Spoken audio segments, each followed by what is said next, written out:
বাইডেনের প্রস্তাব প্রত্যাখ্যান করে উভয় সংকটে নেতানিয়াহু। প্রিয় দর্শক, অনুরোধ রইল ভিডিওটিতে একটি লাইক দিয়ে আমাদের ইউটিউব চ্যানেলটি সাবস্ক্রাইব করে দিবেন এবং ভিডিওটি সম্পর্কে আপনার মূল্যবান মতামত কমেন্টস করে জানাবেন।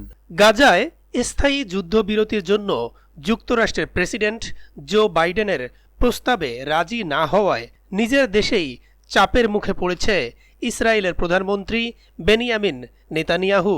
একদিকে ইসরায়েলের জনগণের দাবি সরকার যেন বাইডেনের প্রস্তাব মেনে নেয়, অন্যদিকে এ দাবি মানলে সরকার পতনের হুমকি দিয়েছেন নেতানিয়াহুর নেতৃত্বাধীন জোট সরকারের ডানপন্থী নেতারা।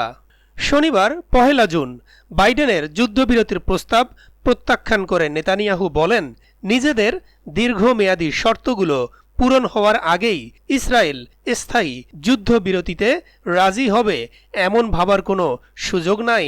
প্রধানমন্ত্রীর এমন বিবৃতির পর শনিবার রাতেই হামাসের হাতে পণবন্দীদের পরিবারগুলোর নেতৃত্বে ইসরায়েলের রাস্তায় বিশাল একটি বিক্ষোভ মিছিল নামে। বিক্ষোভে তারা সরকারকে বাইডেনের দাবি মেনে নিয়ে জিম্মিদের অবিলম্বে মুক্ত করার আহ্বান জানান। হামাস ও ইসরায়েল দুই পক্ষকেই চাপ দিয়ে যুদ্ধবিরতির আলোচনায় মধ্যস্থতাকারী যুক্তরাষ্ট্র, মিশর ও কাতার বলেছে, প্রস্তাবিত চুক্তিটি স্থায়ী যুদ্ধবিরতি ও সংকট অবসানের জন্য একটি রোডম্যাপ প্রণয়ন করে। এটি ইসরায়েলি পণবন্দী ও গাজার বাসিন্দা উভয় পক্ষকেই দুর্ভোগ থেকে রেহাই দিবে। তবে সরকারের প্রাথমিক সিদ্ধান্তকে সমর্থন জানিয়ে তা পরিবর্তন না করতে অনেকটাই হুমকি দিয়েছেন ইসরায়েল সরকারের কট্টর ডানপন্থী অর্থমন্ত্রী বেজালেল স্মোটরিচ ও জাতীয় নিরাপত্তা মন্ত্রী ইতামার বেনজিভিয়ার। তারা বলেছেন, বাইডেনের ওই দাবি মেনে নিলে জোট সরকার ভেঙে দেয়া হবে। এই পরিস্থিতিতে নির্বাচনের আগে উভয় সংকটে পড়েছেন নেতানিয়াহু।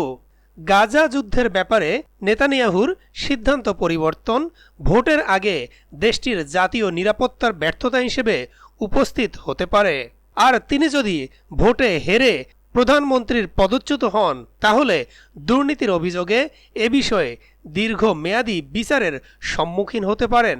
শনিবার বাইডেনের যুদ্ধবিরতির প্রস্তাবে এক বিবৃতিতে নেতানিয়াহু বলেন, যুদ্ধের অবসানের জন্য ইসরায়েলের শর্তগুলোর পরিবর্তন আসেনি।